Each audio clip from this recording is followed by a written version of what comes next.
Hi everybody, welcome back to Coffee Can Creations. So today we're going to work on this piece of wall art that is a picture frame. The back is taken out and we've done a vinyl SVG on the front. So if you're interested in seeing how to do this, just stay tuned.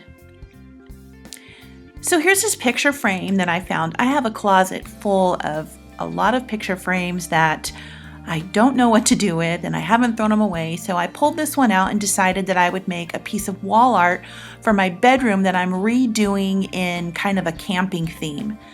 So I took the frame apart and I'm going to throw out the back of it that would normally hold the picture in, and I'm just going to put my vinyl SVG on the glass. So the first thing I'm doing here is measuring. You want to measure the inside of your frame to get an idea of how big you want your piece of art to be. If you measure the glass, it's going to be too big and your image could go underneath the lip of the frame.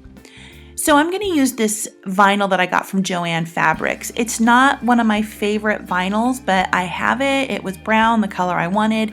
And this is really just going to be a piece of art that's on my wall in my room. I don't really have to worry about the wear and tear, so I'm going to go ahead and use it.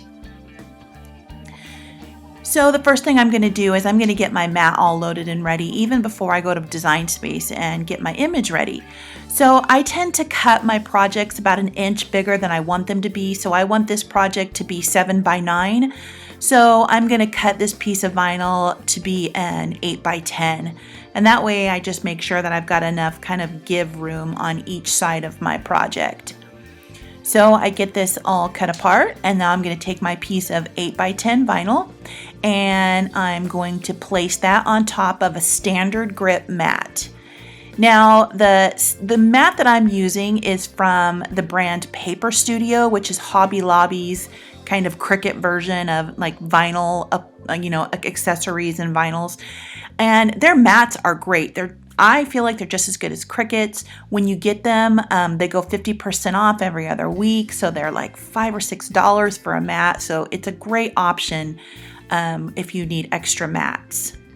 So this next thing I'm going to do is I'm going to use a brayer to make sure that my vinyl is adhering to my mat. I got this tip from one of my favorite new YouTubers to watch. She does a lot of leather earrings on my inspiration corner, and she's given me some great tips. The brayer, and then also putting your film back on the bottom of your mat just to kind of protect it from dust and debris. So here I am, I'm getting my mat loaded up and ready to go so that once I'm done in Design Space, I can just hit make it and this will be ready to go.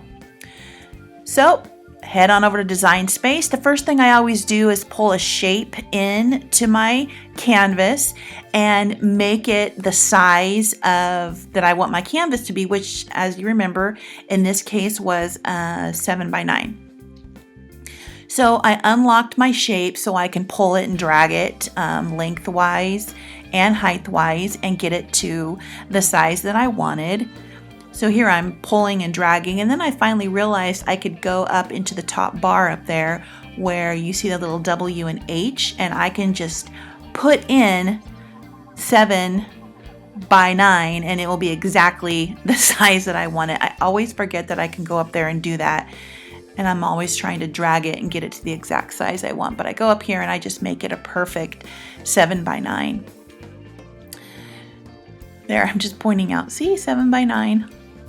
So the next thing that I'm going to do is I'm going to pull in my artwork. The SVG file that I'm using is a file that I got from Design Bundles online, on which, if you have been around the whole SVG world for a very long time, you have checked out their website. They've got great SVGs. Like anything you can find at Design Bundles. You can pay for a membership, which is just a few dollars a month, and then you get great discounts on their SVGs.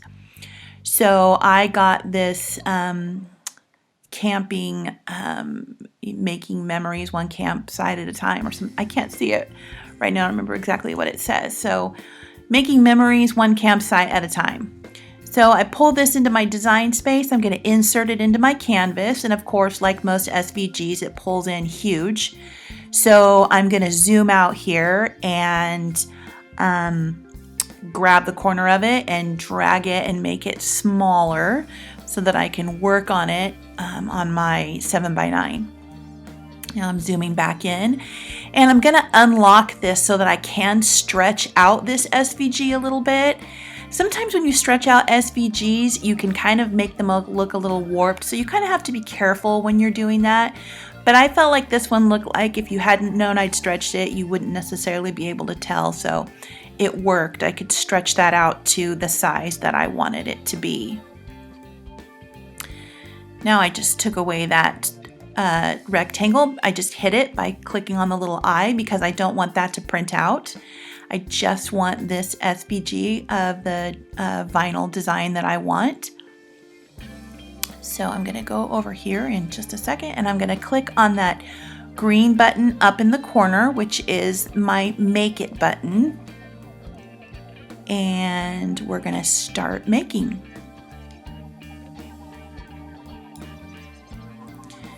So now it's pulling it into my machine. Now I got to get my machine set up. So this is showing me exactly where it's going to print out on my mat. So you want to make sure you have your vinyl the right size. You want to make sure your vinyl's in the right corner of your mat. I'm going to be printing this on my Explorer Air 2. And you can see I've got my favorites saved up here. These are all of my favorite types of vinyl that I use all the time. And the way that you set your favorites is if you go into Browse Materials, you'll notice that next to each material you can click on the star. You see there I've got a yellowed star. And that's how you click your favorites, so that when you get into that screen where it wants you to choose your material, you have the materials that you use all the time kind of readily available. You can see over there in the right hand corner, I have the premium vinyl already as part of my favorites. I'm going to select a little more pressure from my blade. And then I am going to go ahead and hit the little cricket C over there on my machine, and it's going to start getting that cut. So I really sped up this cutting process. This probably, I think this took about 8 minutes to cut out this little camping SVG that I had. I was actually kind of surprised how long it took, but anyway, so I have this all sped up, and usually during this time I'm like getting the materials for my next step ready, or I'm putting things away that I don't need to use anymore. I just kind of use the cutting time to kind of tidy up my area and get my transfer paper ready, because that's what we're going to do after we get this weeded. So it's off my machine, and we're going to do the weeding now. And I say it on all my videos, I love weeding. I don't know why. There's something about picking all those little pieces out that I absolutely love to do. And the first thing that we're going to do is we're going to pull up this corner, and we're going to pull up like the main big piece of vinyl that kind of goes around the edge of the entire SVG file. You do have to be careful when you're pulling this up that what you're pulling up is very sticky. You don't want that to fall back down on something that's on, your cut paper there and yank it off when you don't want it to. So you do have to be careful that you're not letting that, as you're pulling it up, you're keeping it pulled up so it doesn't come back down and pull up something that you don't want to be pulled up. And you can always use your little weeding tool if there's little areas that, it's not wanting to come up easy. Just kind of use your weeding tool there. And I just kind of pulled that up to get that up in one big piece of paper, one big wad of vinyl there. And then I just set that aside. And now I'm just going to go through and weed all the tiny parts.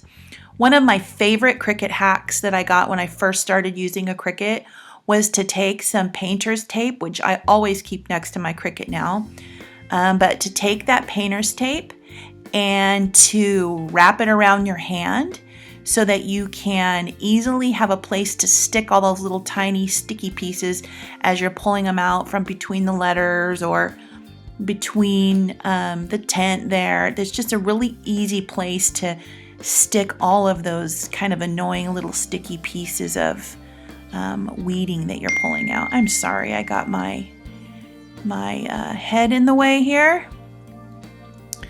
but I've got this kind of sped up here too, so you can just kind of quickly see me get this weeding done.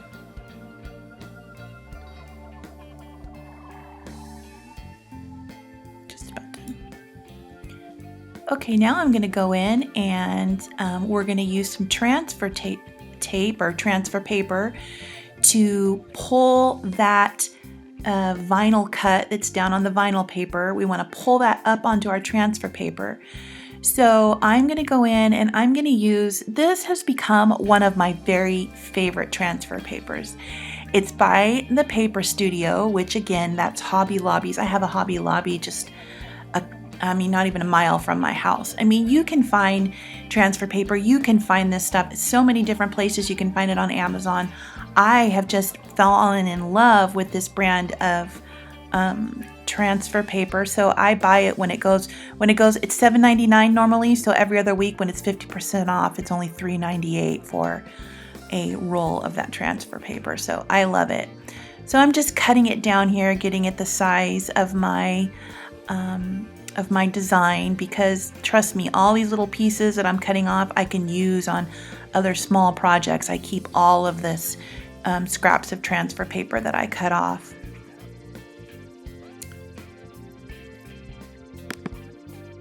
So I'm going to use my weeder here to get my transfer paper pulled off the back. It's just a clear film over the top.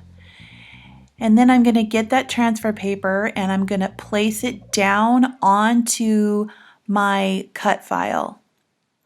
And now I want to make sure there's no bubbles in there. And so I'm going to take my little burnishing tool and just really try to scrape all the bubbles out. Make sure that that is adhering really, really well to my, down to that vinyl cut file. Next thing I'm going to do is I'm going to pull that vinyl, I'm going to pull that transfer tape up, and my vinyl design is going to stick to my transfer paper. There's a little part that doesn't want to stick, so I'm just trying to get that to pull up.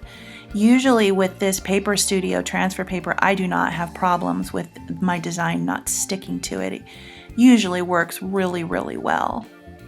So now I'm just going to slowly pull that up, making sure that every little letter, every little spot, just, you can see there's some tiny little pieces of vinyl there. You want to make sure that every piece of it comes up with that with the transfer paper. Then I'm going to get my glass in place here. And this to me can sometimes be the tricky part, is trying to get it centered and, the placement of the vinyl down on the glass. I'm sure there are some very calculated ways to do this. I tend to just kind of eye my projects, and for the most part, I feel like they've all turned out well when it comes to placement. But if you're not comfortable with that, I'm sure there are videos out there that will kind of give you maybe some tips and tricks for getting that just placed just perfectly. But I get that placed where I want it. And after I get it placed where I want to smooth it out, and trying to make sure when I smooth it out that I don't get any bubbles underneath. You want to get that as smooth as you can. And I did end up with a couple bubbles on this project, and I'll kind of show you what I did to correct those. But right here, I'm just burnishing that vinyl down as well as I can. And then I'm going to start peeling back this transfer paper, and my vinyl should now stick to the glass and let go of the transfer paper. That's kind of what makes a good transfer paper to me. Does it pick up my vinyl when I want it to pick up? And does it let the vinyl go once it's stuck down to a surface? And that's why I really, really like this Paper Studio transfer paper. You can see I almost have it flattened, and I'm pulling it straight back. And I'm not having any issues with that staying down there. It's coming up. I mean, that transfer tape is peeling up really well and not taking any of the letters with it. It's letting that vinyl go and stay onto that glass. Thankfully, this was a pretty easy project for getting my the transfer of my design cut onto my canvas, which in this case is this glass.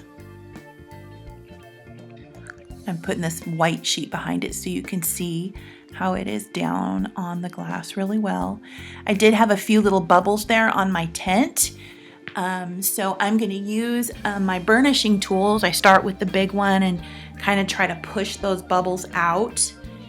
And then I will eventually go in with my smaller burnishing tool and rub them out farther. I had 3 bubbles and I ended up getting 2 of them out, and there was one of them that just left a little teeny tiny bubble. Now, if I had been selling this, I probably would have felt like I needed to at least recut out the tent and put the tent on again. But because it's going in my own bedroom and you really honestly can't see it unless you look super close, I just went ahead and left that there. Here I'm coming in with that small burnishing tool just to try to work a little harder to get that bubble out as much as I possibly can.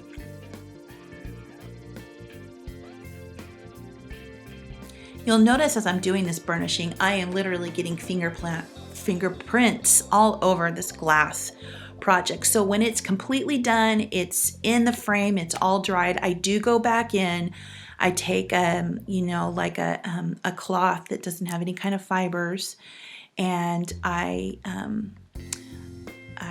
spray a little tiny bit of glass cleaner on it, and I just go around and I clean the glass really well on the front and the back. Because when you're doing this, you can't not get fingerprints all over it, and you want that to look nice and crisp and clear, the glass, when you have it hanging on your wall.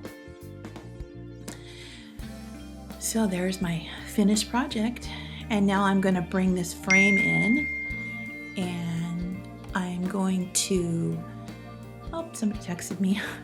I'm going to put glue on that inside lip of the frame, but the first thing I'm going to do is I'm going to remove all of these little frame holders that are they're kind of stuck into the frame. They're actually really easy to come out. I have this in QuickTime here, so you don't have to watch the whole process. There was one at the bottom was kind of a little bugger, but I eventually got him out.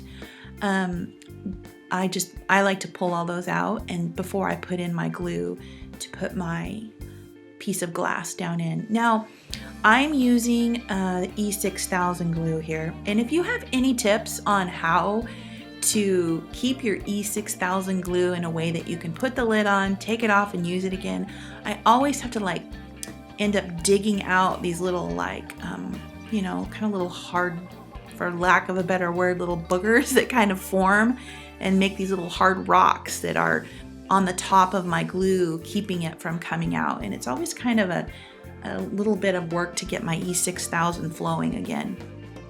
But I finally do get this going, and I keep a pencil up in my Cricut area that I use for picking up tiny bits of glue, especially my E6000, and putting it into little spots. I use this on my leather earrings, and here I'm going to use this little pencil with glue on the lip of this frame to put my glue down. I don't want to just squeeze the glue down, because you really want little tiny amounts of glue. And the reason you want small amounts of glue all around the frame is that if you put thick glue around it, when you go to push that glass in, that glue is going to seep out from underneath your frame, and you're going to see the edges of it on your glass, and then you're going to have to wait for it to dry.